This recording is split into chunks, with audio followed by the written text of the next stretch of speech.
मैं भूपेंद्र वैष्णव और आप देख रहे हैं CG news live. CG news live digital platform में आपका बहुत बहुत स्वागत है, अभिनंदन है। दोस्तों, आज हम बात करने वाले हैं खरसिया विधानसभा क्षेत्र में आज़ादी के 75 वर्ष बाद भी क्यों नहीं खिला भाजपा का कमल। जी हाँ, राजनीतिक विषय को लेकर के आज हम चर्चा करने वाले हैं।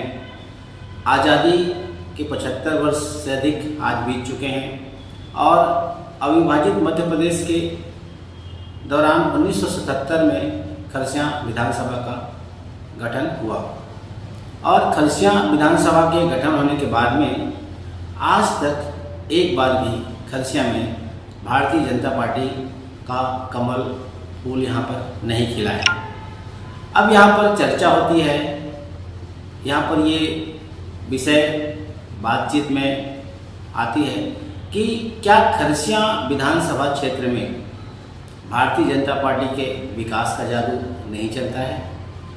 क्या डबल इंजन सरकार के जो विकास कार्य किए जा रहे हैं माननीय प्रधानमंत्री नरेंद्र मोदी जी और देश में भारतीय जनता पार्टी के द्वारा अलग अलग राज्यों में और देश में जो विकास का मॉडल जो प्रस्तुत किया जा रहा है, क्या उस विकास के मॉडल को खरसिया विधानसभा के लोग स्वीकार नहीं करना चाहते हैं? यह एक बड़ा सवाल है। खरसिया विधानसभा का जो राजनीतिक सफर की हम बात करें तो खरसिया का जो राजनीतिक सफर है, खरसिया चर्चा में आया स्वर्गीय दिलीप सिंह जूदेव के चुनाव के बाद से।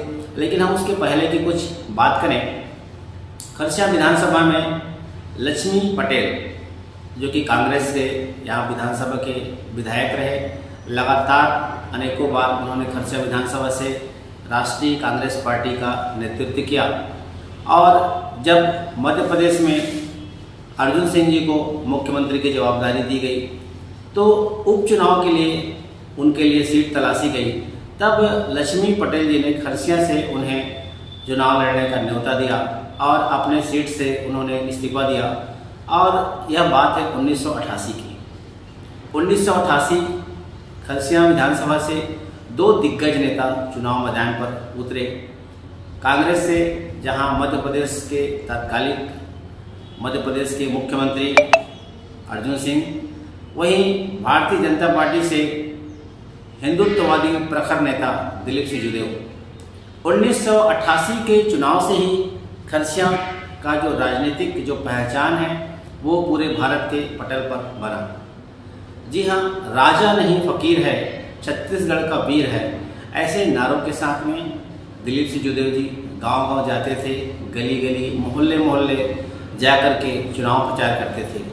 उनके साथ वनवासी कोरवाओं की टीम होती थी और वो गांव-गांव जब जाते थे सहज ही लोगों से मिलते थे, बच्चों को प्यार करते थे, दुलार करते थे और उनको गोद में लेकर के कुछ काटते थे। दिलीप सिंह जूदेव जी का यह अंदाज खरसिया के लोगों को खूब भाया और दिलीप सिंह जूदेव जी लगातार अपने प्रचार प्रसार के अभियान में बढ़ते गए। उनका मुकाबला था मध्य प्रदेश के मुख्यमंत्री अर्जुन सिंह जी से। अर्जुन सिंह काफ़ी माने जाने नेता और कांग्रेस में उनकी एक अलग पकड़ थी।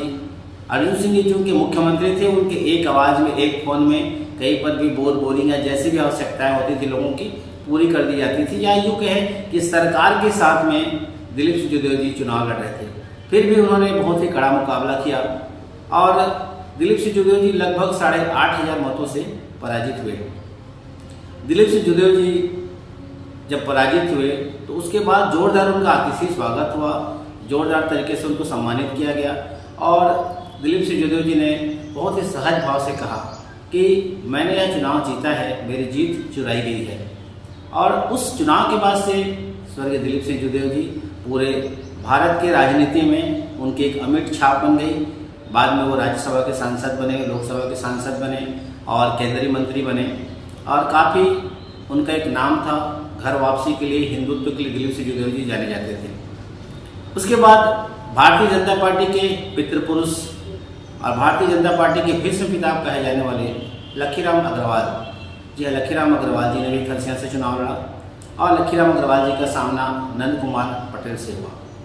नंद कुमार पटेल नंदेली के गांव से सरपंच थे और उनका सामना हुआ लखीराम अग्रवाल जी से। लखीराम अग्रवाल जी और नंद कुमार पटेल जी का मुकाबला काफ़ी करीबी लग रहा था, लेकिन अंततः लखीराम अग्रवाल जी को चुनाव में हार का सामना करना पड़ा। उसके बाद से नंद कुमार पटेल जी के जीत का जो सिलसिला चला वो अंत तक चलता ही रहा। नंद कुमार पटेल जी से फिर अगली बार मुकाबले में भारतीय जनता पार्टी के नेता गिरधर गुप्ता चुनाव लड़े और गिरधर गुप्ता जी को भी चुनाव में लगभग 17,500 मतों से चुनाव में हार का सामना करना पड़ा। और गिरधर गुप्ता जी के बाद में नंद कुमार पटेल जी का जीत का सिलसिला और बढ़ता गया, लगातार वो आगे बढ़ते गए। भारतीय जनता पार्टी ने खरसिया विधानसभा से तारापुर के राजा गोंड आदिवासी समाज के जो नेता हैं यशवंत राज सिंह, उन पर दांव लगाया। यशवंत राज सिंह को उन्होंने चुनावी मैदान में उतारा, लेकिन यशवंत राज सिंह भी नंद कुमार पटेल जी के चुनावी जीत के रथ को रोकने में नाकामयाब रहे। उसके पश्चात भारतीय जनता पार्टी ने एक महिला उम्मीदवार पर दांव लगाया और श्रीमती लक्ष्मी पटेल को भारतीय जनता पार्टी ने अपना उम्मीदवार बनाया। और नंद कुमार पटेल की जीत की आंधी के सामने लक्ष्मी देवी पटेल भी नहीं टिक पाई और लक्ष्मी देवी पटेल को भी अंततः हार का सामना करना पड़ा। और लगातार खरसिया से नंद कुमार पटेल अपने जीवन पर्यंत अजय योद्धा रहे। खरसिया विधानसभा से विधायक रहे। अविभाजित मध्य प्रदेश में जल संसाधन मांड मंत्री रहे, परिवहन मंत्री रहे, गृह मंत्री रहे और साथ ही साथ में प्रदेश कांग्रेस के अध्यक्ष भी रहे। नंद कुमार पटेल जी एक जाने माने कांग्रेस के दिग्गज नेता थे और सर्वमान्य नेता थे। उनका नाम न सिर्फ छत्तीसगढ़ में बल्कि पूरे भारत देश में जाना जाता था, बोला जाता था। और सोनिया गांधी जी के और कांग्रेस के जो वरिष्ठ नेता हैं उनके भी काफ़ी करीबी थे। नीति को पता नहीं क्या मंजूर था कि खरसिया में अपने पुत्र उमेश पटेल के विवाह के पश्चात नंद कुमार पटेल जी अपने कांग्रेस की जो परिवर्तन यात्रा चला रहे थे उसको लेकर के अपने नेताओं के साथ में बस्तर क्षेत्र के जीरम घाटी गए और वहाँ पर नक्सली हमले में उनको अपना जान गंवाना पड़ा। उनके साथ में प्रदेश कांग्रेस के बहुत सारे नेता थे और इस प्रकार से नंद कुमार पटेल जी खरसिया से चुनाव तो नहीं हारे, लेकिन अपने जीवन से उनको हार का सामना करना पड़ा। और वहीं से एक नए युग का उदय हुआ और वहीं से उमेश पटेल जो कि कांग्रेस के वर्तमान विधायक हैं, उनका राजनीति में पदार्पण हुआ। जब नंद कुमार पटेल जी के दाह संस्कार में कांग्रेस के वरिष्ठ दिग्गज नेता यहाँ पर आए, सभी ने आश्वासन दिया और उमेश पटेल को खरसिया विधानसभा से चुनाव लड़ने के लिए उन्होंने आग्रह किया। और उमेश पटेल जो कि इंजीनियरिंग की पढ़ाई करके राजनीति से कोसों दूर थे, उनको चुनावी मैदान में आना पड़ा क्योंकि उनके भाई दिनेश पटेल जो कि अपने पिताजी के उत्तराधिकारी थे और राजनीति के सभी दाव पे जानते थे, लेकिन झीरम घाटी हमले में असमय काल के मुख पर उनको भी अपना जीवन गंवाना पड़ा। और उमेश पटेल जो कि राजनीति से दूर थे, उमेश पटेल जी को राजनीति में आना पड़ा। और उमेश पटेल जी जब राजनीति में आए तो उनका जो मुकाबला है वो डॉक्टर जवाहर नायक जी से हुआ। डॉक्टर जवाहर नायक को भारतीय जनता पार्टी ने यहाँ पर उम्मीदवार के रूप में उतारा और डॉक्टर जवाहर नायक भी भारी मतों से खरसिया विधानसभा चुनाव में भारतीय जनता पार्टी के उम्मीदवार के रूप में थे, उनको हार का सामना करना पड़ा। और वहाँ से परिवर्तन यात्रा, परिवर्तन की एक लहर चालू हुई और उमेश पटेल के युग का शुरुआत हुई। पहली बार उमेश पटेल विधायक बने, पहला अनुभव था, एक सहानुभूति थी पूरे विधानसभा क्षेत्र में। स्वर्गीय शहीद नंद कुमार पटेल और दिनेश पटेल के निधन के बाद में क्षेत्र में एक सहानुभूति की लहर थी। सभी मतदाताओं ने उमेश पटेल में अपने नेता नंद कुमार पटेल की छवि देखी और उमेश पटेल को जीत का सेहरा बंधाया। उसके बाद से उमेश पटेल ने कभी पलट करके नहीं देखा, राजनीति में वो आगे बढ़ते ही गए। और दूसरी बार जब चुनाव का दौर आया तो उमेश पटेल के विजय रथ को रोकने के लिए भारतीय जनता पार्टी के मुख्यमंत्री डॉक्टर रमन सिंह ने एक ब्रह्मास्त्र के रूप में रायपुर के आईएएस ओपी चौधरी को खरसिया विधानसभा से भारतीय जनता पार्टी के उम्मीदवार के रूप में उतारा। जब ओपी चौधरी जी खरसिया विधानसभा में चुनावी मैदान पर उतरे तो उससे पहले 1 साल तक लगातार विभिन्न गांवों में अलग अलग स्थानों पर अलग अलग सामाजिक और अलग अलग आयोजनों के माध्यम से ओपी चौधरी ने अपनी जमीन तैयार की और यूथ आइकॉन छत्तीसगढ़ के चूंकि प्रथम आईएएस रहे हैं ओपी चौधरी और स्थानीय सोड़का से उन्होंने अपनी प्राथमिक शिक्षा अर्जित की है, अपनी माध्यमिक शिक्षा अर्जित की है। और ओपी चौधरी बहुत ही सरल और सहज व्यक्ति थे। क्षेत्रीय परिचय होने के कारण, एक कलेक्टर होने के कारण उनके पास कोई भी व्यक्ति जाते थे किसी भी राजनीतिक दल के, सहजता से सभी का काम करते थे, सभी के सुख दुख में वो खड़े होते थे। काफ़ी लोकप्रियता मिली, सर्वे कराया गया, ओपी चौधरी जी की जीत लगभग यहाँ से सुनिश्चित मानी गई और इस कारण से ओपी चौधरी को ब्रह्मास्त्र के रूप में भारतीय जनता पार्टी ने उतारा। और 2018 के चुनाव में जब ओपी चौधरी जी आए तो प्रथम बार जैसे ही खरसिया आए तो बरगढ़ कोला से लेकर के पूरे बायन तक एक जो जन सैलाब, हजारों लोगों का जो रेला हम कह सकते हैं, हजारों लोगों का रेला उनके स्वागत के लिए टूट पड़ा। हजारों मोटरसाइकिल की रैली, सैकड़ों 4 पहिया वाहनों की रैली और एक सेल्फी बॉय के रूप में, एक यूथ आइकॉन के रूप में ओपी चौधरी ने अपनी पहचान बनाई। गांव-गांव, गली-गली, मोहल्ले-मोहल्ले जब जाते थे लोगों के पास मिलने के लिए, जब वोट मांगने के लिए, तो ओपी चौधरी वोट कम मांगते थे और लोगों को आईएएस, आईपीएस और जो पीएससी परीक्षा, प्रतियोगी परीक्षाओं के बारे में बताते थे। और कई बार पत्रकार होने के नाते हमारा भी उनके साथ में जाना हुआ तो हमने देखा कि ओपी चौधरी जी अपने साथ में एक पुस्तकों की एक गाड़ी लेकर के चलते थे जिसमें प्रतियोगी परीक्षाओं के संबंध में बहुत सारे बुक्स होते थे जिनको वो विद्यार्थियों को देते हुए नजर आते थे। और ओपी चौधरी बहुत ही सहज भाव से चुनाव यहाँ पर लड़े, लेकिन खरसिया विधानसभा से उमेश पटेल के जीत के रथ को रोक नहीं पाए और ओपी चौधरी को भी खरसिया विधानसभा से हार का सामना करना पड़ा। उस समय कांग्रेस की एक लहर थी। खरसिया में राहुल गांधी जी की एक सभा हुई और राहुल गांधी की सभा में उन्होंने खरसिया कॉलेज मैदान में कहा और किसानों के लिए उन्होंने कर्जा माफ की जो घोषणा की, उसके बाद पूरे प्रदेश में कांग्रेस के पक्ष में एक लहर सी दौड़ गई और उस कांग्रेस के लहर में ओपी चौधरी जी को हार का सामना करना पड़ा और खरसिया विधानसभा से ओपी चौधरी भारतीय जनता पार्टी से जो उम्मीदवार थे पराजित हुए। उमेश नंद कुमार पटेल दूसरी बार विधायक बने और उसका उमेश पटेल को सम्मान भी मिला। भूपेश बघेल सरकार में, छत्तीसगढ़ कांग्रेस सरकार में उनको उच्च शिक्षा मंत्री और तकनीकी शिक्षा मंत्री के तमगे से नवाजा गया। उसके पश्चात भारतीय जनता पार्टी लगातार यहाँ पर प्रयोग का दौर उन्हें जारी रखा। 2023 के चुनाव में साहू समाज के जिला अध्यक्ष और कार्यकारी प्रदेश अध्यक्ष महेश साहू, जो कि सरवानी गांव के रहने वाले थे, एक जमीनी कार्यकर्ता, उस पर भारतीय जनता पार्टी ने दांव खेला और भारतीय जनता पार्टी के उम्मीदवार के रूप में महेश साहू चुनावी मैदान में आए।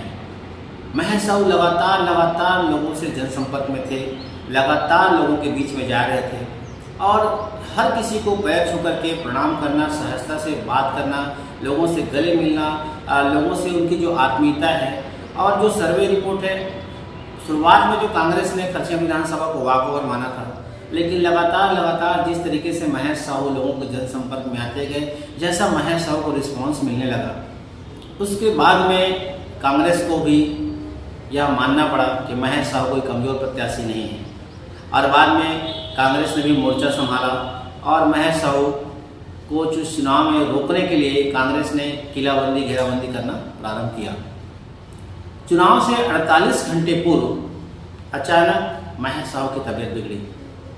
लगातार जनसंपर्क, अनिद्रा और डिहाइड्रेशन के कारण मतदान के लगभग 48 घंटे पूर्व महेश साहू की तबीयत बिगड़ी और उस स्थिति में महेश साहू को खरसिया पद्मावती अस्पताल में भर्ती किया गया और डॉक्टर ने उन्हें रेस्ट करने की सलाह दी। उनके शरीर में डिहाइड्रेशन, पानी की कमी और शारीरिक थकावट का कारण बताया।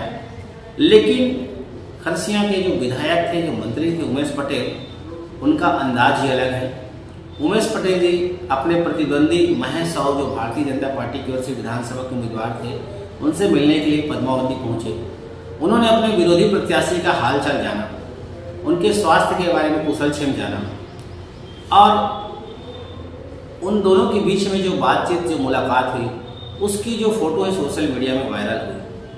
और जब लोगों ने देखा कि उमेश पटेल सहज भाव से अपने विरोधी प्रतिद्वंदी से मिलने के लिए गए, उनका स्वास्थ्य का हाल जानने के लिए गए हैं, तो उमेश पटेल का यह अंदाज लोगों को खूब भाया। और वहीं से उमेश पटेल के पक्ष में मतदाताओं का फिर से एक बार ध्रुवीकरण हुआ और कुछ मार्केट में कुछ कई तरह की चर्चाएं भी आई और वहीं से आखिरी दौर में महेश साहू इस रेस से बाहर होते नजर आए और फिर से तीसरी बार उमेश पटेल ने खरसिया विधानसभा चुनाव में यहाँ पर जीत का परचम लहराया। और इस प्रकार आज़ादी के बाद से, या हम यूँ कहें कि जब से खरसिया विधानसभा का गठन हुआ है, तब से खरसिया में भारतीय जनता पार्टी अपने जीत का कभी भी परचम नहीं लहरा पाई है। और एक मैदानी इलाका होने, रेलवे लाइन से जुड़े होने और एक शिक्षित मतदान क्षेत्र होने के बावजूद भारतीय जनता पार्टी खरसिया विधानसभा से कभी जीत नहीं पाई। अलग अलग तरीके से भारतीय जनता पार्टी ने प्रयोग किए, अलग अलग तरीके से नेताओं को कांग्रेस से बीजेपी में शामिल किया और हर तरीके से दाव पेच आजमाए। उसके बावजूद खरसिया विधानसभा से भारतीय जनता पार्टी जीत नहीं पाई। 2023 के चुनाव में ओपी चौधरी को भारतीय जनता पार्टी ने खरसिया से रिपीट नहीं किया। ओपी चौधरी जी ने अपने लिए रायगढ़ का जो विधानसभा क्षेत्र है चुना और रायगढ़ विधानसभा क्षेत्र से भारतीय जनता पार्टी के उम्मीदवार के रूप से उन्होंने चुनाव लड़ा और 65,000 से अधिक मतों से विजयी हुए, जिसका उन्हें इनाम भी मिला। केंद्रीय गृह राज्य मंत्री, केंद्रीय गृह मंत्री अमित शाह ये दौरे पर आए। उन्होंने चुनाव से पहले ही ओपी चौधरी को एक बड़ा आदमी बनाने का आश्वासन दिया था और चुनाव के बाद में ओपी चौधरी को एक बड़ा उनके द्वारा जो है मौका दिया गया और छत्तीसगढ़ सरकार में वित्त मंत्री, आबकारी मंत्री जैसे बड़ा मौका उनको दिया गया। इस प्रकार से ओपी चौधरी का खरसिया विधानसभा छोड़ने का फैसला सही साबित हुआ और ओपी चौधरी ने रायगढ़ से जीत हासिल की।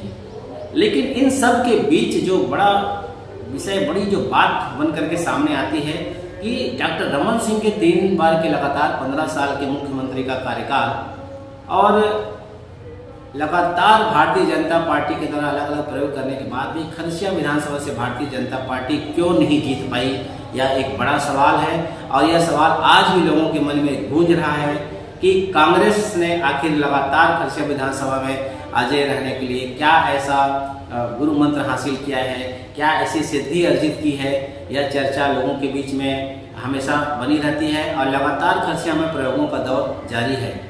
क्या आने वाले चुनाव में भारतीय जनता पार्टी, क्योंकि वर्तमान में नगर पालिका, जनपद एवं जिला सभी पर भारतीय जनता पार्टी यहाँ पर काबिज है और लोकसभा में भारतीय जनता पार्टी के सांसद है। रायगढ़ जिले में ओपी चौधरी जैसे कद्दावर मंत्री हैं और लगातार 5 बार से रायगढ़ के सांसद रहे। विष्णुदेव साय जी मध्य प्रदेश, वर्तमान में छत्तीसगढ़ के मुख्यमंत्री हैं। ऐसे में भारतीय जनता पार्टी क्या खरसिया में कमल खिला पाती है या नहीं पाती है, ये एक बड़ा सवाल है। लेकिन इस दौर में फिर से चर्चाओं का दौर जारी है और दबे स्वर में लोग खरसिया विधानसभा में भारतीय जनता पार्टी और कांग्रेस की फिक्सिंग की भी बात करते हैं। तो क्या है पूरा मामला? इस पूरे मामले में खरसिया विधानसभा में भाजपा का कमल क्यों नहीं खिल पा रहा है?